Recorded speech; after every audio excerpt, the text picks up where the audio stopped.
Sir, did you make those phone calls yet? Huh?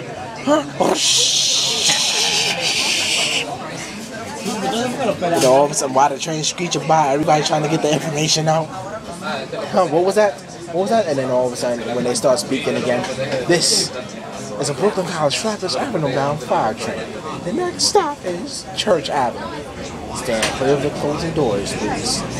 Honestly, if I owned land in the South, what I would do is, like, especially if it's a neighborhood that's just kind of, what do you call it, like, land is, like, really, really cheap.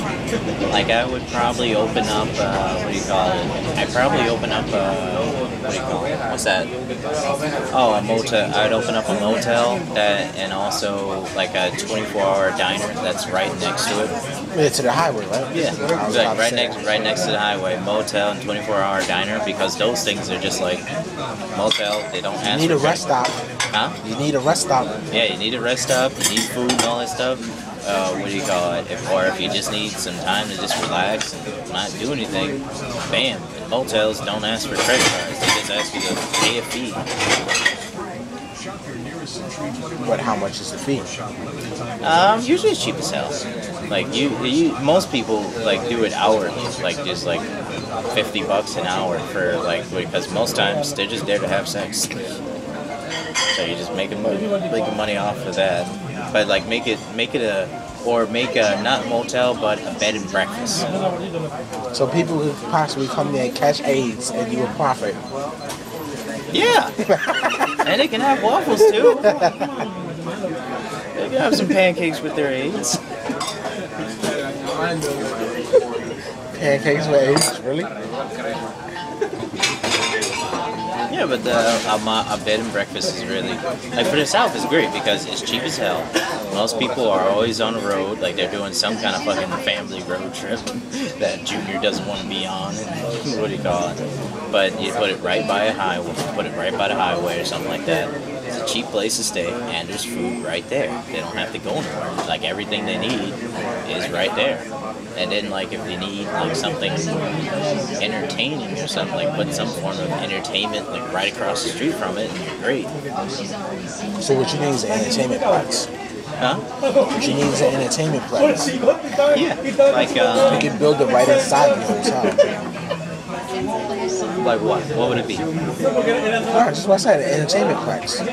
What kind of entertainment? Like movies. What's his name? If you build like a movie theaters, right next to it you have your hotel, but you can also have your restaurant inside, I would actually put 4 things there: movie theaters, mall. I'm saying movie theater, mall. Yeah, I'm talking about a short budget here. I'm not talking about just like bam. No, I mean expense as you go along. Oh, okay.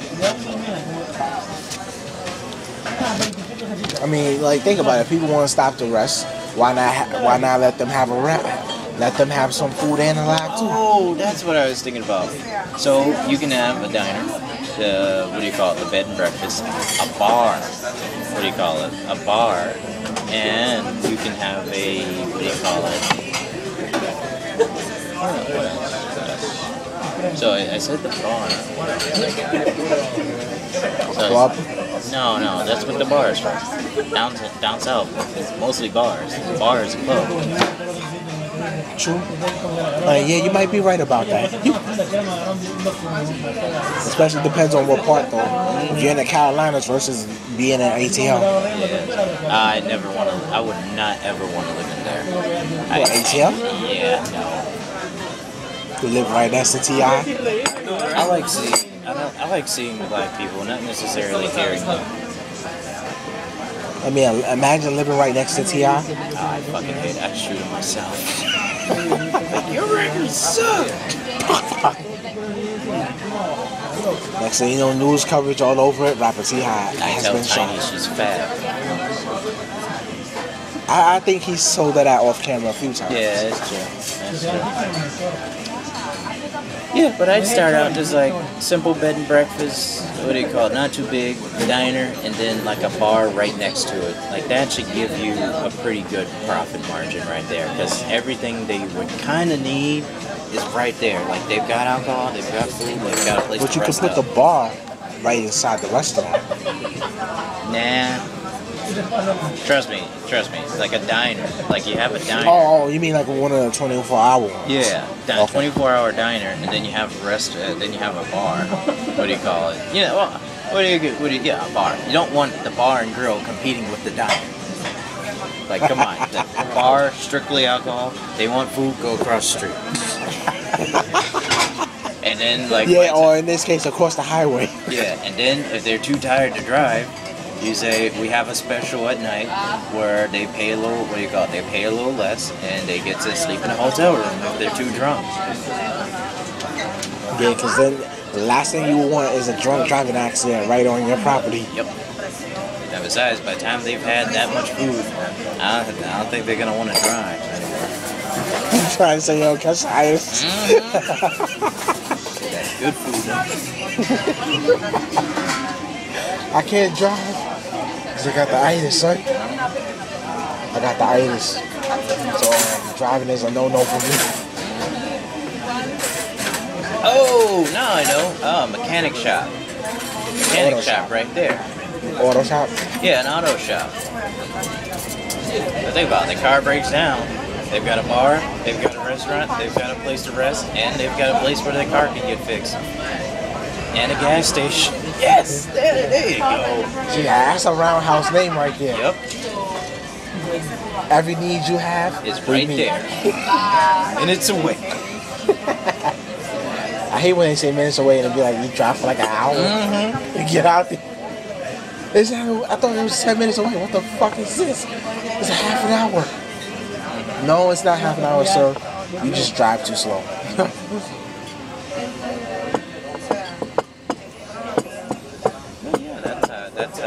That's how you really make money. Just like think about it. Like what are the needs that people? What are needs? And then find a way how to make money through those needs.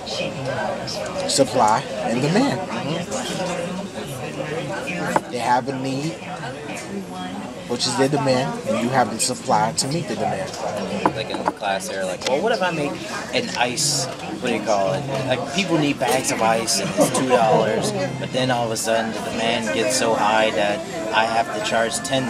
But then people say, well, we need to make more money, so we'll increase the amount of ice we make. So then it'll go down to $5. What do you call it, instead of that much.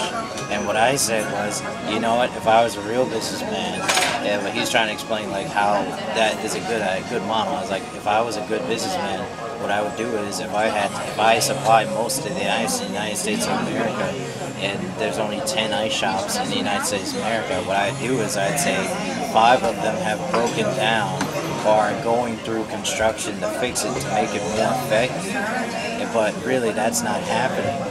And basically, Yet they're alive and well. What do you call it, lying my ass off, but what do you call it, sabotaging myself so that I can then charge more money and tell people, don't worry, we will fix this problem as soon as possible, but for now we're going to have to charge you this much, and make sure it's during the fucking summertime too, so people need fucking ice. And then as soon as Jack off the shit. then as soon as it goes to like fucking September, these machines are back and running.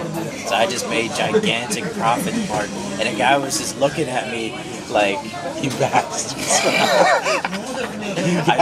no, it was great because they're like it went so well with the class, but the class was looking at me just like, this motherfucker.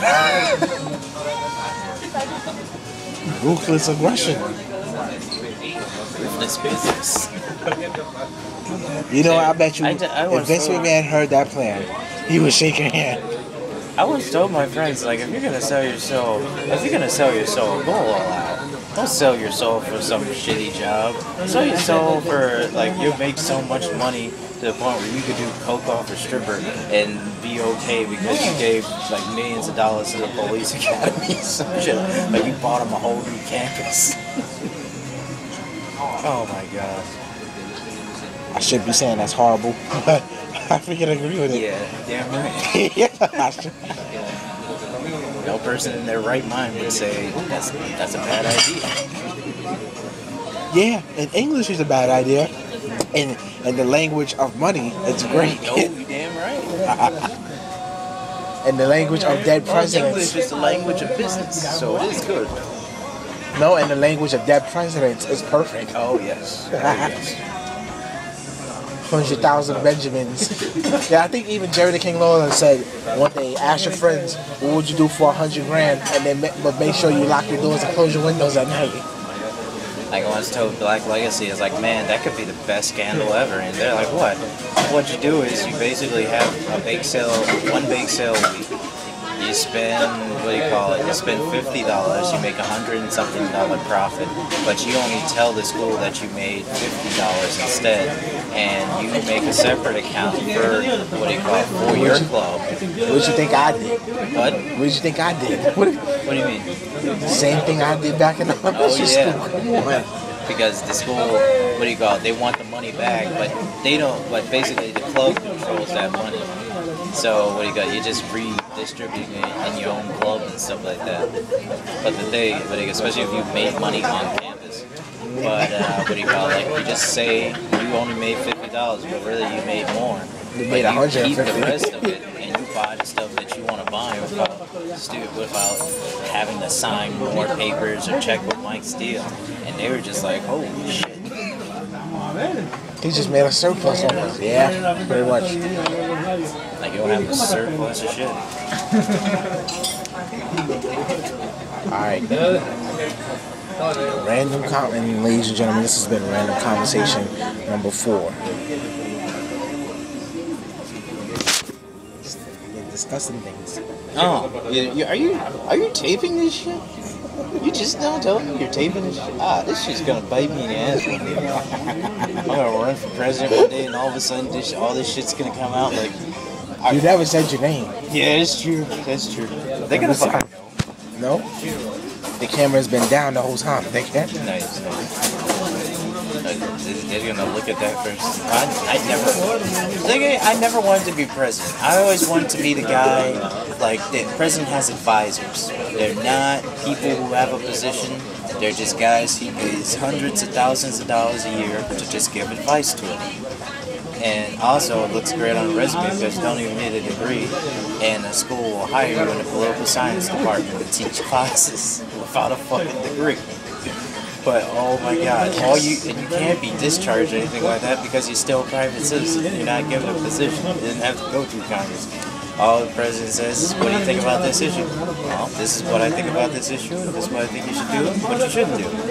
Of course, those conversations remain private. Yes, those conversations remain private. Especially if I'm an attorney. If I'm an attorney and if I'm one of his attorneys, then anything I say is privilege between me and him. So I can tell him whatever the fuck I want, and it's okay. There's a confidentiality agreement. You break this agreement, I'll sue you. Yep. You break this agreement, I'll sue you. I don't need a lawyer because I am a lawyer. I know all the ins and outs of legal representation. You will be mad. You will. And you're gonna want to make this go away. You gotta pay me. And then all of a sudden you get a payout, just keep quiet. But what do you call it? But yeah. But here's the thing: people can use that for years. Like, remember that scandal? I could write about it. And no. What you do is you have to sign a contract saying you're not going to. Both parties sign contracts saying they will never talk about it again. But it is invalid as soon as if they don't pay him within a certain time, it's invalid. So they gotta pay him every fucking dollar. And rather quickly. Yep. Yeah, that's a goddamn thing. I'm being blackmailed in Japan. Yep. Because no president has the balls to say, you know what, I fucked it. That's what I did. All I did was I fucked her. Like, she just jerked me off a little bit and all that stuff. She wasn't even that great. Now let me get on with my day. But how could you, what message does it say to the children? Don't fuck a whore. Or if you do, go to a professional whorehouse. They'll get over it. Like, should you step down? Like, what do you go? Do you think you should step down? Hell no, I got a job to do. I'm not fucking stepping down. Like, what if Congress, what do you go? Congress, I've done nothing wrong legally. Congress can suck mine.